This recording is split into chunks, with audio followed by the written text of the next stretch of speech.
গত শতাব্দীতে তারা পরাজিত করেছে, আর এই শতাব্দীতে ইসলামের বিজয় পৃথিবীতে কেউ দাবাইয়া রাখতে পারবে না ইনশাআল্লাহ। ইনশাআল্লাহ বলেন। এই শতাব্দীতে পানি আসলে যেমন জোয়ার কেউ আটকে রাখতে পারে না, এই শতাব্দীতে ইসলামের জোয়ার উঠবে, এই শতাব্দীতে কালেমার জোয়ার উঠবে, এই শতাব্দীতে কোরআনের আদর্শের জোয়ার উঠবে। পৃথিবীর প্রান্তে প্রান্তে জোয়ার ওঠা শুরু হয়েছে। আফগানিস্তানে জোয়ার উঠেছে, সিরিয়ায় জোয়ার উঠেছে, আফ্রিকায় জোয়ার উঠবে, ফিলিস্তিনে জোয়ার উঠবে, ইয়ামানে জোয়ার উঠবে, জাজিরাতুল আরবে জোয়ার উঠবে, তুর্কিস্তানে জোয়ার উঠবে, বাংলাদেশে জোয়ার উঠবে, কেউ থামায় রাখতে পারবে না।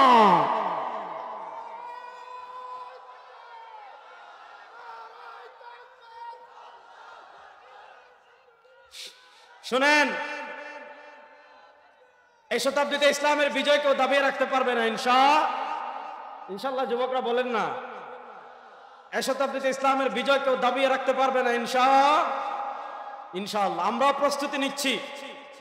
54 বছর বাংলাদেশে আমরা নানা তন্ত্র দেখেছি, মন্ত্র দেখেছি, দেখি নাই? যার যার মতো যে যে তন্ত্র মন্ত্র নিয়ে আসছেন, সব তন্ত্র মন্ত্র বাংলাদেশে দেখেছি। এবার আরেকটা তন্ত্র মন্ত্র দেখবো, সেটার নাম ইসলাম। ইনশাআল্লাহ বলেন। বাংলাদেশেও ইসলামের বিজয় কেউ দাবিয়ে রাখতে পারবে না তাহলে বলেন, আমাদের জাতির পিতাকে হযরতে শেখ মুজিব, উনি আমাদের জাতির পিতা না। জিয়াউর রহমান, উনিও আমাদের জাতির পিতা না। তারেক রহমান, উনিও আমাদের জাতির পিতা না। দুনিয়ার কোন নেতা আমাদের জাতির পিতা হতে পারে না। আমাদের একমাত্র জাতির পিতা হযরত ইব্রাহিম। আমাদের একমাত্র জাতির পিতা হযরতে ইব্রাহিম। ইব্রাহিম আলাইহিস সালামের থেকে দুইটা চ্যানেল আসছে, ভালো করে বুঝবেন। একটা চ্যানেলের নাম ইসহাক, আরেকটা চ্যানেলের নাম ইসমাইল। ইসহাক আলাইহিস সালামের চ্যানেল, ইসহাক আলাইহিস সালামের ছেলে ইয়াকুব, ইয়াকুবের ছেলে ইউসুফ। ইব্রাহিম আলাইহিস সালামের নাতি হলেন ইয়াকুব। ইয়াকুব ইব্রাহিম আলাইহিস সালামের জীবদ্দশায় জন্মগ্রহণ করেছিলেন। তো ইউসুফ আলাইহিস সালাম তিনিও নবী, তার বাপ ইয়াকুবও নবী, তার দাদা ইসহাকও নবী, তার দাদার দাদা ইব্রাহিমও নবী। আরো সিলসিলা আছে। আল্লাহ তাআলা ইব্রাহিম আলাইহিস সালামের পরে অসংখ্য নবী এবং রাসূল ওই বানু ইসহাক চ্যানেলে পাঠিয়েছেন। ওই ইসহাকের ছেলে ইয়াকুব, ইয়াকুবের অপর নাম ইসরাইল, ওই ইসরাইলকে বলা হয় বানু ইসরাইল। ওই ইসহাকের চ্যানেলকে বলা হয় বানু ইসরাইল। আল্লাহ তাআলা সব নবী, আল্লাহ তাআলা সব রাসূল ইসরাইলের চ্যানেলে পাঠিয়েছেন। আর একজন নবী হযরত ইব্রাহিম আর ইসমাইল কাবাঘর নির্মাণ করে দোয়া করেছিলেন, রব্বানা ওয়াবআস ফীহিম রাসূলাম মিনহুম ইয়াতলু আলাইহিম আয়াতিক। আল্লাহ, এই দুদু মরুভূমিতে আপনি একজন নবী পাঠান, যিনি এটা করবেন, এটা করবেন, ওইটা করবেন। ইব্রাহিম আমাদের জাতির পিতা, তার দোয়া কবুল করে ইসমাইল আলাইহিস সালামের বংশে আল্লাহ তাআলা মাত্র একজন রাসূল পাঠিয়েছেন, মাত্র একজন নবী পাঠিয়েছেন। তিনি আমার আপনার নবী, সৈয়দুল মুরসালিন, ইমামুল আম্বিয়া, ফখরে মওজুদাত, দু জাহানের বাদশাহ জনাবে মুহাম্মদুর রাসূলুল্লাহ সাল্লাল্লাহু আলাইহি ওয়াসাল্লাম। তো নবী করিম সাল্লাল্লাহু আলাইহি ওয়াসাল্লাম তিনি বলেছেন, ওই যে বনু ইসরাইল অর্থাৎ ঈসা আলাইহিস সালামের যে চ্যানেল, এরা বিভক্ত হয়েছে 72 দলে। আর ওয়াসাতাফতারিকু উম্মতি আলা 73 মিল্লা, আমার উম্মাহ বিভক্ত হবে 73 দলে। এই 73 দল মানে রাজনৈতিক দল না। রাজনৈতিক দল বাংলাদেশে গুনলে তো শেষ নাই। বিএনপি, আওয়ামী লীগ তো নিষিদ্ধ, বাদ দিলাম। বিএনপি, জামাত, ইসলামী আন্দোলন, এনসিপি, জমিয়ত, খেলাফত, 2 খেলাফত। বাংলাদেশের দল গুনলে কতটা নিবন্ধিত পার্টি আছে আমিও তো জানি না, অসংখ্য আছে। 30টার উপরে হবে না? হবেই তো মনে হয়। আমাদের ইসলামী আন্দোলনেরও তো নিবন্ধন মনে হয় 20-এর পরে। তাহলে বোঝা গেল আরো অনেক নিবন্ধিত দল আছে। এই রাজনৈতিক দলের কথা আল্লাহ নবী সাল্লাল্লাহু আলাইহি ওয়াসাল্লাম বলেন নাই। এই 73টা দল হবে আকীদা কেন্দ্রিক, বিশ্বাস কেন্দ্রিক। কুল্লুহুম ফিন্নার, এই বিশ্বাস কেন্দ্রিক যে 73 দল হবে, সব দল জাহান্নামী ইল্লা মিল্লাতাম ওয়াহিদা। নবী করিম সাল্লাল্লাহু আলাইহি ওয়াসাল্লাম বলেন, এই 73 দলের জান্নাতি দল মাত্র একটা। বলেন জান্নাতি দল মাত্র কয়টা? বলেন না, জান্নাতি দল মাত্র কয়টা? এখন আমাদের বাংলাদেশে দেখেন বিশ্বাস কেন্দ্রিক কত দল আছে। আমরা আছি, প্রথমে দেখেন একদল হানাফি লামাযহাবী, কেউ হানাফি, কেউ লামাযহাবী, কেউ জামাতে ইসলাম, কেউ হিজবুত তাহরির, কেউ হিজবুত তাওহীদ, কেউ আটরশি, কেউ মাইজভান্ডারি, কেউ দেওয়ানবাগী, কেউ রাজারবাগী, হ্যাঁ, কেউ চন্দ্রপাড়ি, কেউ আপনার নাই, এদিকে নাই, সুরেশ্বরী, রাজাবাগ আমি বললামই, রেসবি আছে না নাই, কত দল আছে আমাদের দেশে। মাজারে বসে গাঞ্জা টানে এমন দল আছে না নাই? আছে। এখন তো শুধু গাঞ্জা টানে না, এখন আপডেট হয়ে গেছে। লালনের এক বক্তব্য শুনলাম, কুমিল্লা লাঙ্গলকোটে এক পীর আছে, তার বক্তব্য শুনলাম। সে জিজ্ঞেস করেছে তাকে, আপনারা গাঞ্জা খান কেন? বলছে গাঞ্জা খাওয়া জায়েজ। গাঞ্জা খাওয়া কি জায়েজ? দলিল কি? দলিল বলছে গাজার গাছ এটাকে আপনি বানাইছেন না, গাজার গাছ বানাইছে কে? আল্লাহ। তো আল্লাহ যদি বানায় আমরা খাইতে সমস্যা কি? এই হলো দলিল। যে এটা বলে তার কাছে কুত্তার গু এক বাটি নিয়ে যাবে, যে বলে যে গাজার গাছ এটা তো আমরা বানাই নাই, সুতরাং আমরা খাইতে সমস্যা কি? তার কাছে বান্দরের পায়খানা আর কুত্তার পায়খানা আর আপনার বাচ্চার পায়খানা তিনটা মিক্স করে নিয়ে যাবেন। নিয়ে গিয়ে বললেন ওগুলো হয়তো দুনিয়ার কেউ বানায় নাই, খান একটু। যেই দলিলে এটা হারাম, যে দলিল এগুলো হলো মানে কুকুরের উপর মুগুর মারা। মানে তো যে ব্যক্তি কথা বলে যে গাঁজা খাওয়া জায়েজ, তাকে গিয়ে জিজ্ঞেস করবেন, ভাই আল্লাহ নবী সাল্লাল্লাহু আলাইহি ওয়াসাল্লাম বলেছেন মাত্র একটা দল জান্নাতি, এই দল কারা? সে বলবে দুনিয়াতে কেউ যদি জান্নাতি থাকে তাহলে তাদের দল। ঠিক না বেটি? ঠিক। বাংলাদেশে অনেক দরবার আছে। আপনার যেমন মাইজ ভান্ডারের কথা বলি, মাইজ ভান্ডারের দরবার থেকে ওনাদের জিয়াউল হক মাইজ ভান্ডারি একটা কিতাব লিখেছেন, যে কিতাবের নাম হলো বেলায়েতে মুতলাকা। এটা নিয়ে আমার আলোচনা আছে, আমি সেদিকে যাচ্ছি না। অনেক জঘন্য আকীদা আছে তাদের। তার ভিতর একটা আকীদা হইল মুহাম্মদ সাল্লাল্লাহু আলাইহি ওয়াসাল্লামের রিসালাত মাইজ ভান্ডারের বেলায়েত দ্বারা পূর্ণতা লাভ করেছে। এ ধরনের জঘন্য কথাবার্তা আছে, বাদ দেন। আকীদার পাঠ আমি সব পরে বুঝাবো। মাইজ ভান্ডারে গেলে দেখবেন যখন উরুস হয় গরুরে মালা পরায়। গরুরে মালা পরানোর পর ব্রান্ড পার্টি চিনেননি? ব্যান্ড পার্টি ময়মনসিংহ কি বলে? এই যে গান টান গায়ে সময় চুচু বাজায়, এদেরকে কি বলে? ব্যান্ড পার্টি বলে। তা আপনি দেখবেন গরুর সামনে ব্যান্ড পার্টি দিয়ে গান বাজনা ডুল নেচে নেচে নেচে নেচে বাবার কবরের সামনে যায়। তো গরুর গলার দুই পাশে দুটা রশি লাগানো। বাবার কবরের পাশে যাওয়ার পর একজন এই পাশে রশি দিয়ে টান দে, আরেকজন টান দে। তো যখন দুইজন দুই পাশে টান দিল, বাবা কি করলো? মাথা নোয়াইলো। বাবা গরুটা মাথা নোয়াইলো। তো তারা বলে দেখেন গরু আমার বাপরে কি করে? সিজদা দে। যেখানে গরুরে সিজদা দে, কবরে মানুষ সিজদা দে, পুরুষ সিজদা দে, মহিলারা সিজদা দে, পর্দার বালাই নাই, দিনরাত নাচ গান বাজনা চলে। যেখানে কবরে ওপেন সিজদা চলে, যেখানে ওপেন গান বাজনা চলে, তাদেরকে গিয়ে জিজ্ঞাসা করবেন যে আল্লাহ নবী সাল্লাল্লাহু আলাইহি ওয়াসাল্লাম বলেছেন এই উম্মত 73 দল হবে, 72 দল জাহান্নামী, একদল জান্নাতি। জান্নাতি দল কারা? বলবে বাবা ভান্ডারের মুরিদ হন, চেলচেলাইয়া বেহেশতে যাইবেন গা। তারা বলবে তারাই জান্নাতি দল। আরো বাংলাদেশে কত দল আছে। চাঁদপুর মতলবে গিয়ে দেখলাম ল্যাংটা বাবার আস্তানা। কি বাবার আস্তানা? ল্যাংটা বাবার আস্তানা।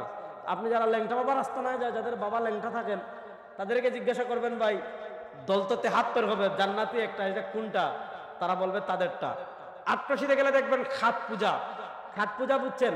তাদের পিসাব যে খাটে ঘুমাইতেন ওই খাটটা সুন্দর করে রাখছে আর মুরিদরা সমানে সিজদা দিতেছে। বলেন নাউজুবিল্লাহ।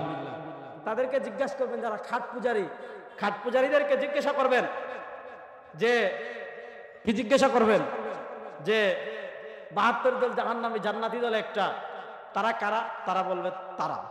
আমাদেরকে জিজ্ঞাসা করবেন জান্নাতি দল কারা? আমি বলবো আমরা। জামাতে ইসলামকে জিজ্ঞাসা করবেন, তারা বলবে তারা। লামাজাবিদেরকে জিজ্ঞাসা করবেন, তারা বলবে তারা। বাংলাদেশে নতুন আরেকটা দল বেরিয়েছে, এদের নাম হলো হিজবুত তাওহীদ, আছে না নাই? তো তাদেরকে জিজ্ঞাসা করবেন যে ভাই জান্নাতি দল একটা, এরা কারা? তাদের আকীদা হলো তো তারা মুসলমান, এছাড়া তার দুনিয়াতে মুসলমানই নাই। যাক, তারা বলবে তারা। তাহলে প্রশ্ন হলো জান্নাতি দল আপনি কেমনে চিনবেন? যুবকরা আমার প্রশ্ন বুঝতেছেন? তাহলে প্রশ্ন হলো আপনি জান্নাতি দল কেমনে চিনবেন? উত্তর বড় সহজ। আল্লাহ নবী সাল্লাল্লাহু আলাইহি ওয়াসাল্লাম এটা বলেন নাই যে দেওবন্দি হানাফি হলে জান্নাতি, বলেন নাই। হ্যাঁ, লামাজাবি হলে জান্নাতি, বলেন নাই। জামাতে ইসলাম করলে জান্নাতি, বলেন নাই। হিজবুত তাওহীদ করলে জান্নাতি, বলেন নাই। আট্রসিদে ওয়ানবাগি মাইজ ভান্ডারি কোথাও গেলে জান্নাতি, বলেন নাই। আল্লাহ নবী সাল্লাল্লাহু আলাইহি ওয়াসাল্লাম জান্নাতি দলের দুইটা প্রতীক দিয়েছেন। আল্লাহ নবী সাল্লাল্লাহু আলাইহি ওয়াসাল্লাম জান্নাতি দলের দুইটা মার্কা দিয়েছেন। সামনে ইলেকশন আসতেছে, দেখবেন আপনি প্রার্থী চিনেনও না, দেখেনও না এই জীবনে, কিন্তু খালি বলতেছে মার্কাটা কি ধানের শীষ, আপনি বুঝবেন উনি বিএমপি। মার্কাটা কি হাত পাখা, বুঝবেন ইসলামী আন্দোলন। মার্কাটা কি দাড়িপাল্লা, বুঝবেন কি জামাতে ইসলাম। তাহলে মার্কা দেখে যেমন আপনি দল নির্ধারণ করতে পারেন, আল্লাহ নবী সাল্লাল্লাহু আলাইহি ওয়াসাল্লাম জান্নাতি দলের দুইটা মার্কা দিয়েছেন। আল্লাহ নবী সাল্লাল্লাহু আলাইহি ওয়াসাল্লাম জান্নাতি দলের দুইটা প্রতীক দিয়েছেন। এই দুই প্রতীক যেখানে পাওয়া যাবে ওই দল জান্নাতি, আর এই দুই প্রতীক যেখানে পাওয়া যাবে না, তারা যেই নামে আসুক না কেন, রব্বে কাবার কসম করে বলি এরা ভণ্ড প্রতারক শয়তান ছাড়া কিচ্ছু না।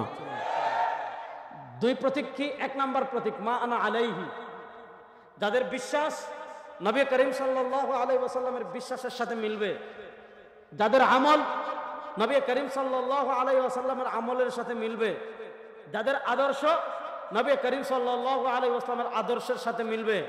প্রতীক নাম্বার এক নবী মা আনা আলাইহি, যাদের বিশ্বাস নবী করিম সাল্লাল্লাহু আলাইহি ওয়াসাল্লামের বিশ্বাসের সাথে মিলবে, যাদের আদর্শ নবী করিম সাল্লাল্লাহু আলাইহি ওয়াসাল্লামের আদর্শের সাথে মিলবে, যাদের আমল নবী করিম সাল্লাল্লাহু আলাইহি ওয়াসাল্লামের আমলের সাথে মিলবে। এবার প্রশ্ন হলো নবী করিম সাল্লাল্লাহু আলাইহি ওয়াসাল্লামের আদর্শ জানবো কিভাবে? নবী করিম সাল্লাল্লাহু আলাইহি ওয়াসাল্লামের আমল জানবো কিভাবে? নবী করিম সাল্লাল্লাহু আলাইহি ওয়াসাল্লামের বিশ্বাস জানবো কিভাবে?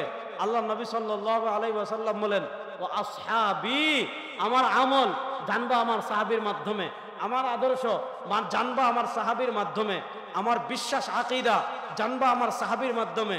সুতরাং যাদের আমল নবী এবং সাহাবা ইকরামের আমলের সাথে মিলবে, যাদের আদর্শ নবী এবং সাহাবা ইকরামের আদর্শের সাথে মিলবে, যাদের আকীদা তথা বিশ্বাস নবী এবং সাহাবা ইকরামের আকীদার সাথে মিলবে, তারাই হবে জান্নাতি।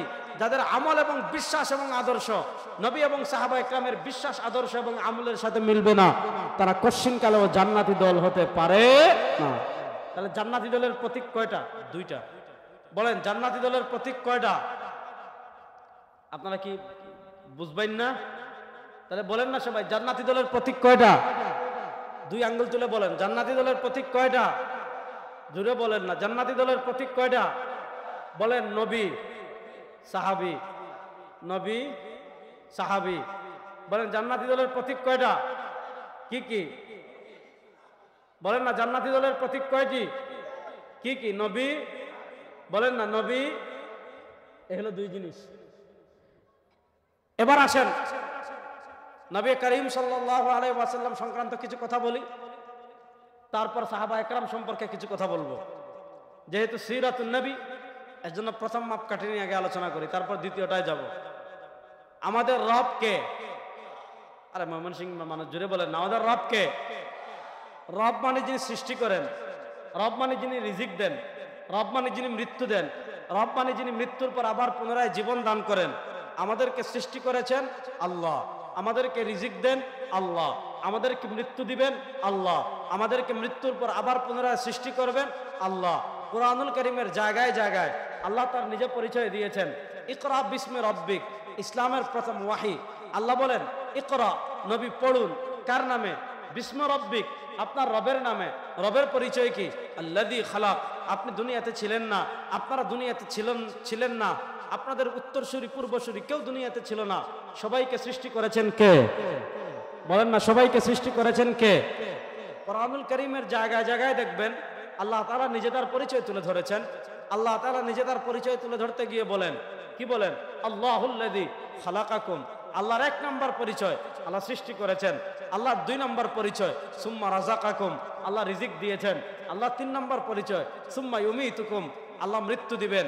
আল্লাহর চার নম্বর পরিচয় সুম্মা ইউহয়িকুম, মৃত্যুর পর আবার সৃষ্টি করবেন আল্লাহ। সৃষ্টি করেছেন আল্লাহ, রিজিক দেন আল্লাহ, মৃত্যু দিবেন আল্লাহ, মৃত্যুর পর আবার পুনরায় সৃষ্টি করবেন আল্লাহ। চারটাই যেহেতু করেছেন আল্লাহ, এজন্য আমরা বলি সূর্য আমাদের রব হতে পারে না, চন্দ্র আমাদের রব হতে পারে না, মূর্তি আমাদের রব হতে পারে না, নেতা আমাদের রব হতে পারে না, পৃথিবীর কোন সুপার পাওয়ার আমাদের রব হতে পারে না, আমেরিকা রব হতে পারে না, চীন রব হতে পারে না, রাশিয়া রব হতে পারে না, ভারত রব হতে পারে না, ইংল্যান্ড রব হতে পারে না। আমরা বলি আমাদের রব একমাত্র কে? যেটা বলেন আমাদের রব একমাত্র কে? এবার প্রশ্ন হলো, যেহেতু আমরা রব হিসাবে আল্লাহকে স্বীকার করি, রবের আনুগত্য করব কেমনে? জীবনের সব ক্ষেত্রে রবের আনুগত্য কেমনে করব? আল্লাহ তো খাবার খান না, কেমনে আনুগত্য করব? আল্লাহ তো দেহ অঙ্গ প্রত্যঙ্গ থেকে পবিত্র, পোশাকের ক্ষেত্রে আল্লাহর আনুগত্য করব কিভাবে? আল্লাহ তো ব্যবসা বাণিজ্য করেন না, ব্যবসা বাণিজ্যের ক্ষেত্রে আল্লাহর আনুগত্য করব কিভাবে? আল্লাহ তো বিয়ে শাদী করেন না, বিয়ে শাদী করার ক্ষেত্রে আল্লাহর আনুগত্য করব কিভাবে? আল্লাহ তো রাজনীতি করেন না, রাজনীতি করার ক্ষেত্রে আল্লাহর আনুগত্য করব কিভাবে? আল্লাহ তো আমাদের মতো ভাবে রাষ্ট্র পরিচালনা করেন না, রাষ্ট্র পরিচালনার ক্ষেত্রে আল্লাহর আনুগত্য করব কিভাবে? এক কথায়, আমি জন্মগ্রহণ থেকে শুরু করে আমি মৃত্যুবরণ করার আগ পর্যন্ত আমার যত জীবন আছে, সেটা ব্যক্তি জীবন হোক, সেটা পারিবারিক জীবন হোক, সেটা সামাজিক জীবন হোক, সেটা রাজনৈতিক জীবন হোক, সেটা অর্থনৈতিক জীবন হোক, সেটা আন্তর্জাতিক জীবন হোক, আমার জীবনের সব ক্ষেত্রে আমি আল্লাহর আনুগত্য করতে চাই। এই কথায় কারো কোনো দ্বিধাদ্বন্দ্ব আছে? আমি জীবনের সব ক্ষেত্রে আল্লাহর সন্তুষ্টি অর্জন করতে চাই এবং আল্লাহর বাতানুপথে আমার জীবন পরিচালনা করতে চাই। এই কথায় কোনো মুসলমানদের কোনো ইখতিলাফ আছে? তাহলে প্রশ্ন হলো, আমার ব্যক্তি জীবনে, আমার পারিবারিক জীবনে, আমার সামাজিক জীবনে, আমার রাজনৈতিক জীবনে, আমার ব্যবসায়িক জীবনে, আমার বৈবাহিক জীবনে, আমার দাম্পত্য জীবনে, আমার রাষ্ট্রীয় জীবনে, আমার আমি যদি বিচারক হই, আমার বিচারিক জীবনে, আমার আন্তর্জাতিক জীবনে, এক কথায় আমি জন্মগ্রহণ করার পর থেকে নিয়ে আমি মৃত্যুবরণ করার আগ পর্যন্ত আমার টোটাল জীবনে আমি আল্লাহর আনুগত্য কিভাবে করব? আপনি আল্লাহর কোরআনকে জিজ্ঞাসা করেন যে আপনার টোটাল জীবনে আপনি আল্লাহর আনুগত্য কিভাবে করবেন? আল্লাহর কোরআন জবাব দিবে, মাইয়ুতির রাসূলা ফাকাদ আতা আল্লাহ। আল্লাহর কোরআন জবাব দিবে, মাইয়ুতির রাসূলা ফাকাদ আতা আল্লাহ। আল্লাহর কোরআন জবাব দিবে, মা আতাকুমুর রাসূলু ফাখুযু ওয়া মা নাহাকুম আনহু ফান্তাহু।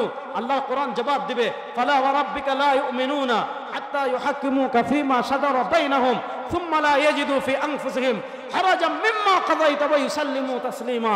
আল্লাহর কোরআন জবাব দিবে, তুমি খাবারের ক্ষেত্রে আল্লাহর আনুগত্য করতে চাও, দেখো তোমার খাবার মুস্তাফার খাবারের সাথে মিলে কিনা। তুমি পোশাকের ক্ষেত্রে আল্লাহর আনুগত্য করতে চাও, দেখো তোমার পোশাক মুস্তাফার পোশাকের সাথে মিলে কিনা। তুমি ব্যক্তি জীবনে আল্লাহর আনুগত্য করতে চাও, দেখো তোমার ব্যক্তি জীবন মুস্তাফার ব্যক্তি জীবনের সাথে মিলে কিনা। তুমি পারিবারিক জীবনে আল্লাহর আনুগত্য করতে চাও, দেখো তোমার পারিবারিক জীবন মুস্তাফার পারিবারিক জীবনের সাথে মিলে কিনা। তুমি রাজনৈতিক জীবনে আল্লাহর আনুগত্য করতে চাও, দেখো তোমার রাজনৈতিক জীবন মুস্তাফার রাজনৈতিক জীবনের সাথে মিলে কিনা। তুমি রাষ্ট্রীয় জীবনে আল্লাহর আনুগত্য করতে চাও, দেখো তোমার রাষ্ট্র পরিচালনা মুস্তাফার রাষ্ট্র পরিচালনার সাথে মিলে কিনা। তুমি বিচার ব্যবস্থা আল্লাহর আনুগত্য করতে চাও, দেখো তোমার বিচার ব্যবস্থা মুস্তাফার বিচার ব্যবস্থার সাথে মিলে কিনা। যদি তুমি সব জীবনে মুস্তাফার আদর্শকে আঁকড়ে ধরতে পারো, মুস্তাফার সুন্নাহকে আঁকড়ে ধরতে পারো, মুস্তাফা যে পথ দেখিয়ে দিয়েছেন, সরওয়ার দু আলম সাল্লাল্লাহু আলাইহি ওয়াসাল্লাম যে পথ বাতলে দিয়েছেন, সেই পথ বাতলার অনুযায়ী যদি তুমি জীবন পরিচালনা করতে পারো, তাহলে তুমি জীবনের সব ক্ষেত্রে আল্লাহর আনুগত্য করেছো। তাহলে বোঝা গেল আল্লাহর আনুগত্য করতে হলে নবী করিম সাল্লাল্লাহু আলাইহি ওয়াসাল্লামের আনুগত্য করার প্রয়োজন আছে না নাই? যুবকরা কথা বলেন, আছে না নাই? এক ক্ষেত্রে না সব ক্ষেত্রে? বলেন, এক ক্ষেত্রে না সব ক্ষেত্রে? এখানে সমস্যা কি? বর্তমান পৃথিবীতে মুসলমানদের মৌলিক সমস্যা, আমরা জীবনের সব ক্ষেত্রে মুস্তাফার অনুসরণ করি না। যেমন পৃথিবীতে মুসলমান এত সংখ্যায় আগে ছিল না, এখন পৃথিবীতে মুসলমানদের রাষ্ট্র আছে 57টা। যুবকরা বলো কয়টা?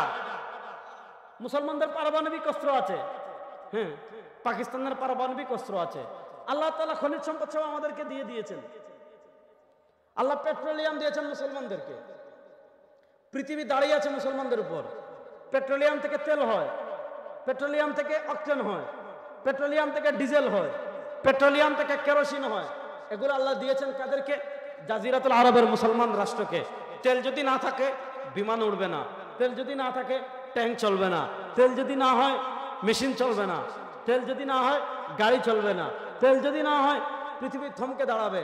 পৃথিবীর প্রযুক্তি দাঁড়িয়ে আছে পেট্রোলিয়ামের উপর। সেই পেট্রোলিয়াম আল্লাহ তাআলা মুসলমানদেরকে দিয়েছেন। মুসলমানদের অ্যাটম বোম আছে, মুসলমানদের আপনার ড্রোন আছে, ব্যালিস্টিক মিসাইল আছে, 57টা রাষ্ট্র আছে, 57 জন রাষ্ট্রপতি আছে, 57 জন সেনাপ্রধান আছে, 57টা সেনাবাহিনী আছে। প্রশ্ন হলো 57টা রাষ্ট্র থাকার পর, 57টা সেনাবাহিনী থাকার পর, 57 জন সেনাপ্রধান থাকার পর, মুসলমানদের অ্যাটম বোম থাকার পর, মুসলমানদের হাজার হাজার মিসাইল থাকার পর আজকে কেন বাইতুল মাকদিস ইহুদিদের দখলে, আজকে কেন গাজায় রক্ত ভাসে, আজকে কেন রাফায় রক্ত ভাসে, আজকে কেন কাশ্মীরে রক্ত, আজকে কেন ইয়ামানে রক্ত, আজকে কেন সিরিয়ায় রক্ত, আজকে কেন সুদানে রক্ত, আজকে কেন চেচনিয়ায় রক্ত, আজকে কেন বসনিয়া হার্জেগোভিনা, আজকে কেন বসনিয়া হার্জেগোভিনায় রক্ত, আজকে কেন লিবিয়ায় রক্ত, আজকে কেন মিশ্রে রক্ত, কেন আফগানিস্তানে আগে রক্ত দেখেছি, কেন ইরাকে রক্ত দেখেছি? রক্ত দেখার কারণ একটা, আল্লাহ তাআলা আমাদেরকে সংখ্যা দিয়েছেন, আল্লাহ তাআলা আমাদেরকে বস্ত্র দিয়েছেন, আল্লাহ তাআলা আমাদেরকে সৈন্য দিয়েছেন, কিন্তু আমাদের রাষ্ট্র ক্ষমতায় যারা বসে আছে তারা মুস্তাফার আদর্শ ছেড়ে দিয়েছে, তারা কামলিওয়ালার আদর্শ ছেড়ে সবগুলো ইহুদি খ্রিস্টানের পাঁচটা গোলাম হয়ে গিয়েছে,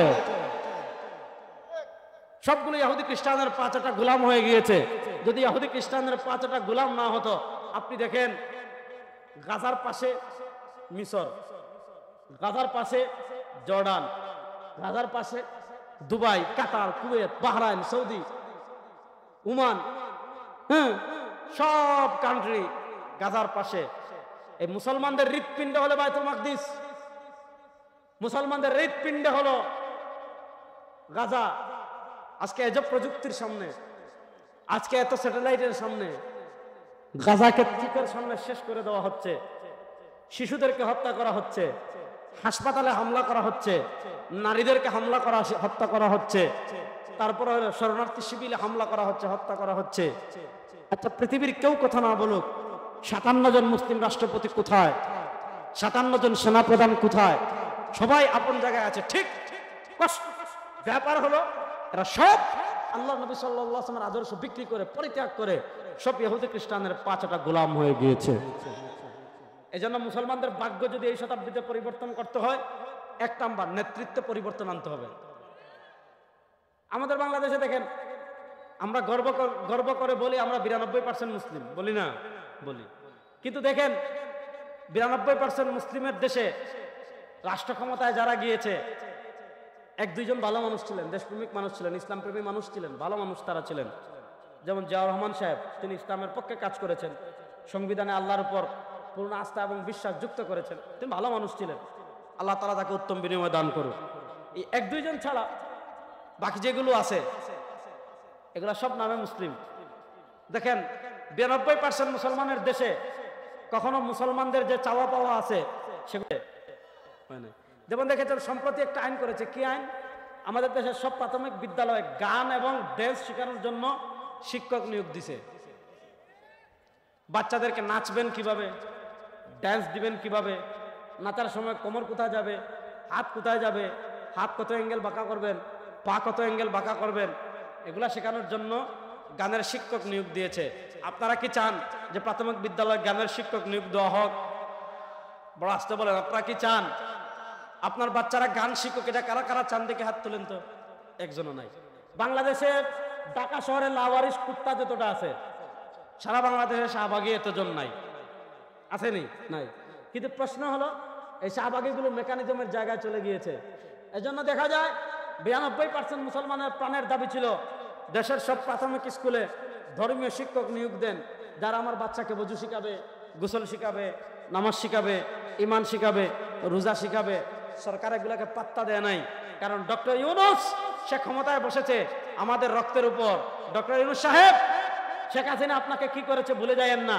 আমরা যদি বিপ্লব না করতাম, আমরা যদি আন্দোলন না করতাম, আমাদের সন্তানরা যদি রাজপথে শহীদ না হতো, আমাদের ভাইয়েরা যদি রাজপথে শহীদ না হতো, আপনি কি ভুলে গিয়েছেন শেখ হাসিনা লিফট বন্ধ করে 8 তলায় আপনারা তুলছিল আর নামাইছিল? সেখানে আপনি শহীদের রক্তের উপর ক্ষমতায় আসবেন, আর এনজিও বুড়া যেগুলো আছে, চলতে পারে না, ফিরতে পারে না, এই বুড়া উপদেষ্টা পরিষদ গঠন করে বিপ্লবের 12টা বাজিয়ে গানের শিক্ষক নিয়োগ দিবেন, আর আমার বাচ্চাদেরকে শাহবাগী বানাবেন, ভারতীয় কৃষ্টি কালচার চালু করবেন। এই প্রাথমিক গণশিক্ষা অধিদপ্তরে যে উপদেষ্টা বসে আছে এই হিন্দু, আমরা হিন্দুদের, সব হিন্দুদের প্রতি আমরা বিদ্বেষী নই, কিন্তু হিন্দু আপনি হয়ে আমাদের প্রাথমিক শিক্ষা মন্ত্রণালয়ে বসে আপনি ভারতীয় হিন্দুয়ানি সংস্কৃতি যদি এদেশে চালু করতে চান, শেখ হাসিনা মামুর বাড়ি গিয়েছে, আপনি মামুর বাড়ি যাওয়ার প্রস্তুতি নেন।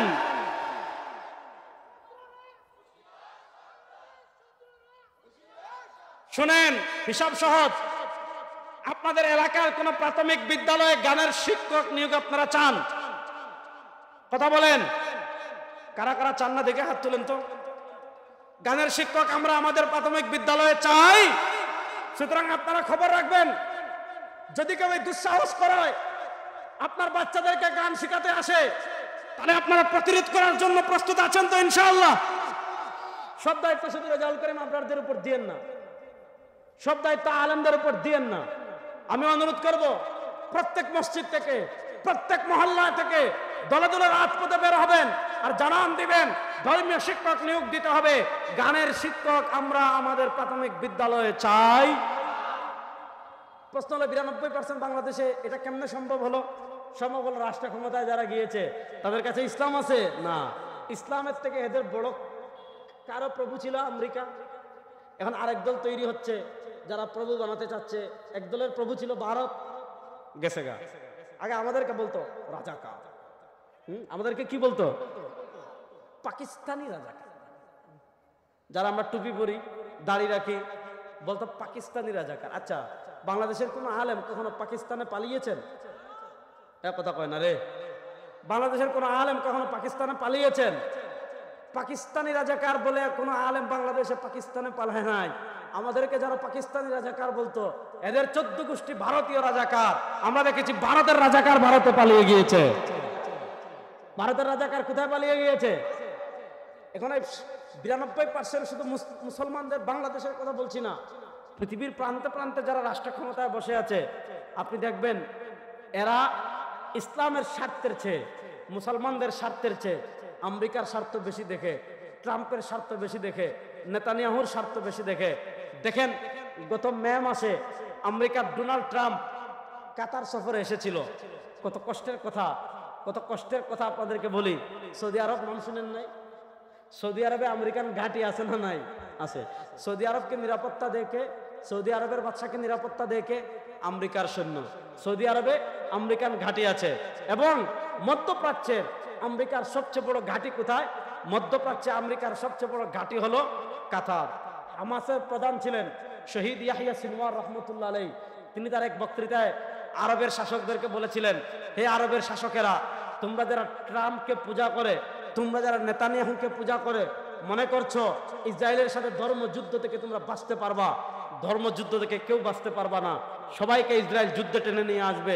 দেখেন গত মে মাসে ডোনাল্ড ট্রাম্প কোথায় এসেছিল? কাতারে এসেছিল। কাতারের বাদশা কি করেছে? অত্যন্ত আধুনিক বিলাসবহুল একটা বিমান বানিয়ে কি করেছে? ডোনাল্ড ট্রাম্পকে হাদিয়া দিয়েছে। মে মাসে হাদিয়া দিয়েছে, জুন, জুলাই, আগস্ট, সেপ্টেম্বর। 4 মাস পরে আপনারা দেখেছেন গত 2 সপ্তাহ আগে ইসরায়েল কাতারে হামলা করেছে। অনুমতি দিয়েছে কে? আমেরিকা।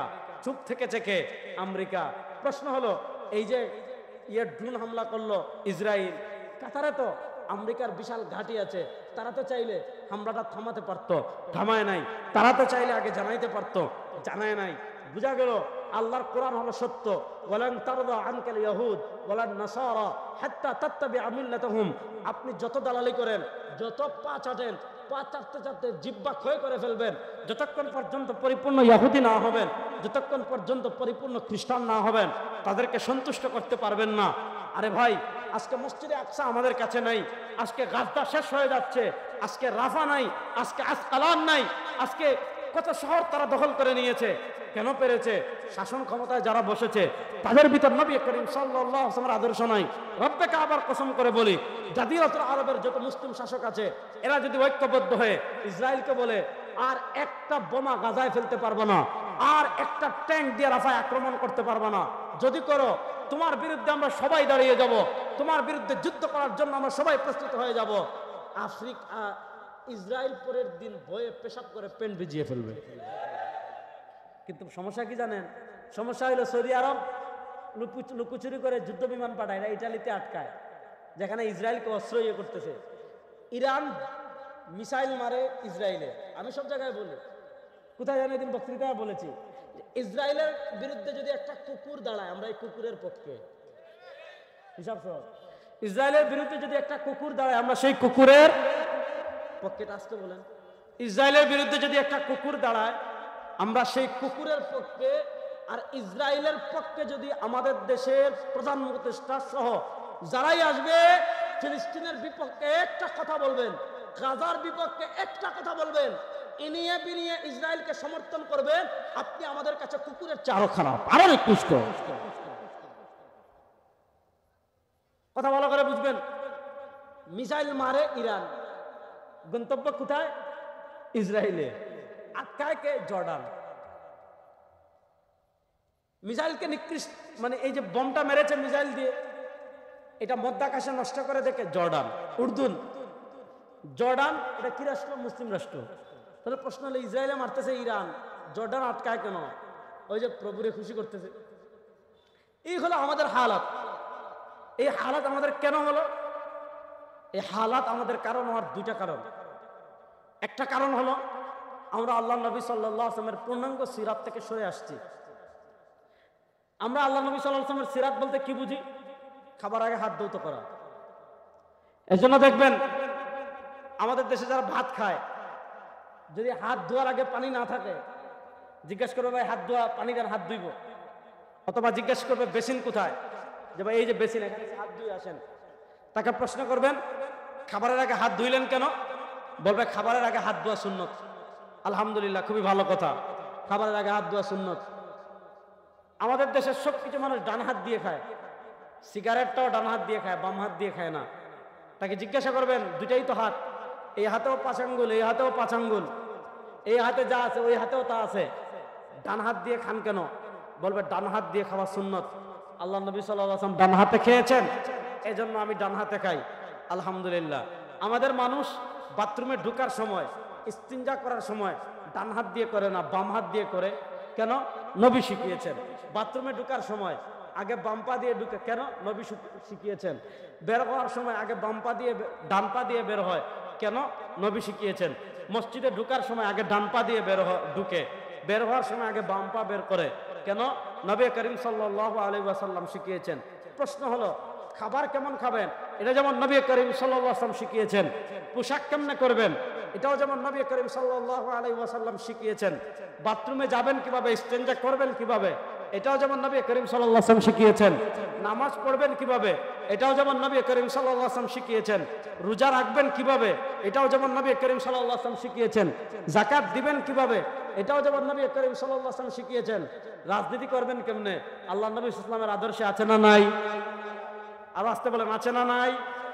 রাষ্ট্র চালাবেন কেমনে, আল্লাহ নবী সাল্লাল্লাহু আলাইহি ওয়াসাল্লামের আদর্শে আছে না নাই? বিচার করবেন কেমনে, আল্লাহ নবী সাল্লাল্লাহু আলাইহি ওয়াসাল্লামের আদর্শে আছে না নাই? প্রশ্ন হলো এই শতাব্দীতে মুসলমানদের উপর ভয়াবহ বিপর্যয় আসায় যে কয়েকটা কারণ, তার ভিতরে একটা হলো আজকে আল্লাহ নবী সাল্লাল্লাহু আলাইহি ওয়াসাল্লামের আদর্শকে আমরা ঘরের ভিতর সীমাবদ্ধ করে ফেলেছি। আল্লাহ নবী সাল্লাল্লাহু আলাইহি ওয়াসাল্লামের আদর্শকে আমরা খাবারের মধ্যে সীমাবদ্ধ করে ফেলেছি। আল্লাহ নবী সাল্লাল্লাহু আলাইহি ওয়াসাল্লামের আদর্শকে আমরা গোসলের ভিতর সীমাবদ্ধ করে ফেলেছি।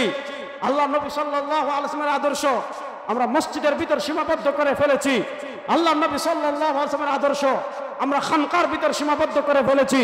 আল্লাহ নবী সাল্লাল্লাহু আলাইহি ওয়াসাল্লামের আদর্শ আমরা মাজারের ভিতর সীমাবদ্ধ করে ফেলেছি। আল্লাহ নবীর আদর্শ মানে খাবারের ক্ষেত্রে রাষ্ট্র পরিচালনায় ন্যাশনালিজমের দিকে যায়, রাষ্ট্র পরিচালনায় সেকুলারিজমের দিকে যায়, রাষ্ট্র পরিচালনায় ডেমোক্রেসির দিকে যায়, রাষ্ট্র পরিচালনায় সোশ্যালিজমের দিকে যায় না। ঘর কেমনে চলবে এটাও যেমন নবীর আদর্শে আছে, খাবার কেমনে খাবেন এটাও যেমন নবীর আদর্শে আছে, সমাজ কেমনে চলবে এটাও নবীর আদর্শে আছে, রাষ্ট্র কেমনে চলবে এটাও নবীর আদর্শে আছে। আল্লাহ নবী ঘর যেমন চালিয়ে আমাদেরকে শিখিয়েছেন, রাষ্ট্র কেমনে চলবে, বিচার কেমনে হবে, সংসদ কেমনে চলবে, অর্থনীতি কেমনে চলবে, গোটা রাষ্ট্র ব্যবস্থা কেমনে চলবে, আমার নবীর আদর্শে আছে। আমার কিন্তু মূল পেশ লাগাই দিয়েছে এই জায়গায়। রাষ্ট্র পরিচালনায় আসলেই বলে হুজুর আমরা ধর্ম নিরপেক্ষ, ঠিক না বেঠিক?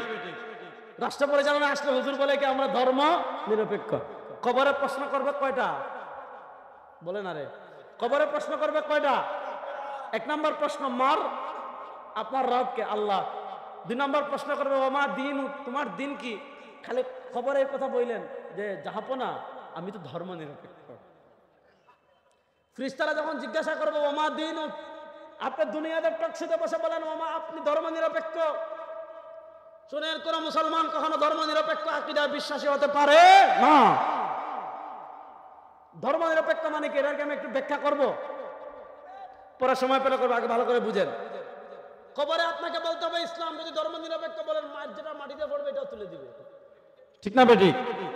এজন্য শুনেন, এই শতাব্দীতে ইসলামকে আমরা, আল্লাহ নবী সাল্লাল্লাহু আলাইহি ওয়াসাল্লামের আদর্শকে আমরা শুধু খাবারের ভিতর সীমাবদ্ধ করে ফেলেছি। রাষ্ট্র কেমনে পরিচালনা করবেন, আল্লাহ নবী সাল্লাল্লাহু আলাইহি ওয়াসাল্লামের আদর্শ আছে না নাই? যুবকরা জুড়ে বলেন, রাষ্ট্র কেমনে পরিচালনা করবেন, আল্লাহ নবী সাল্লাল্লাহু আলাইহি ওয়াসাল্লামের আদর্শ আছে না নাই? একটা হলো আল্লাহ নবী সাল্লাল্লাহু আলাইহি ওয়াসাল্লামের আদর্শ, আরেকটা হলো ব্রিটিশের আদর্শ। এদিকে আল্লাহ নবী সাল্লাল্লাহু আলাইহি ওয়াসাল্লামের আদর্শ, আব্রাহাম লিঙ্কনের আদর্শ। এদিকে আল্লাহ নবী সাল্লাল্লাহু আলাইহি ওয়াসাল্লামের আদর্শ, এদিকে হলো রাশিয়ার আপনার কমিউনিজমের আদর্শ, অথবা সমাজতন্ত্রের আদর্শ, অথবা ধর্মনিরপেক্ষতার আদর্শ, অথবা গণতন্ত্রের আদর্শ, অথবা আপনার ন্যাশনালিজম তথা জাতীয়তাবাদের আদর্শ। একদিকে নবীর আদর্শ, আরেকদিকে মানুষের বানানো আদর্শ। এবার বলেন, মানুষের বানানো আদর্শ উত্তম না আল্লাহ নবী সাল্লাল্লাহু আলাইহি ওয়াসাল্লামের আদর্শ উত্তম? এতে কি কোনো সন্দেহ আছে? সমস্যা হলো তারা আজকে রাষ্ট্র পরিচালনায় ওই মানুষের তন্ত্রমন্ত্র আমাদের উপর চাপিয়ে দিয়েছে। শুধু চাপিয়ে দেয় নাই, চাপিয়ে দিয়ে আমাদের মাথায় এই কথা বসাই দিয়েছে, নবীকে মানবা খাবারের ক্ষেত্রে, নবীকে মানবা পোশাকের ক্ষেত্রে, নবীকে মানবা ঘুমানোর ক্ষেত্রে, নবীকে মানবা বিয়ের ক্ষেত্রে, নবীকে মানবা নমাজের ক্ষেত্রে। রাষ্ট্র পরিচালনায় নবী লাগবে না, সমাজ পরিচালনায় নবী লাগবে না, বিচার ব্যবস্থায় নবী লাগবে না। শুনেন, মানুষের বানানো তন্ত্র মন্ত্র দিয়ে, মানুষের বানানো আইন দিয়ে, মানুষের বানানো বিচার ব্যবস্থা দিয়ে, মানুষের বানানো রাষ্ট্র পরিচালনার আইন দিয়ে 54 বছর আপনারা বাংলাদেশ পরিচালনা করেছেন। মানুষের জানের নিরাপত্তা দিতে পারেন নাই, খুন বন্ধ করতে পারেন নাই, ধর্ষণ বন্ধ করতে পারেন নাই, ছিনতাই বন্ধ করতে পারেন নাই, চাঁদাবাজি বন্ধ করতে পারেন নাই, সন্ত্রাসী বন্ধ করতে পারেন নাই, ইফটিজিং বন্ধ করতে পারেন নাই। মানুষের বানানো যত তন্ত্র আছে, যত মন্ত্র আছে, বাংলাদেশে 54 বছর ফেল করেছে। আমার ইমানযুক্ত যুবকদেরকে বলবো, যে সকল তন্ত্রমন্ত্র বাংলাদেশে ফেল করেছে, ওই তন্ত্রমন্ত্রের পিছনে আর ছুটবেন না। এবার রাষ্ট্র ক্ষমতায় ইসলামকে নেওয়ার জন্য বাংলাদেশে বিজয় করার জন্য প্রস্তুত আছেন না নয়?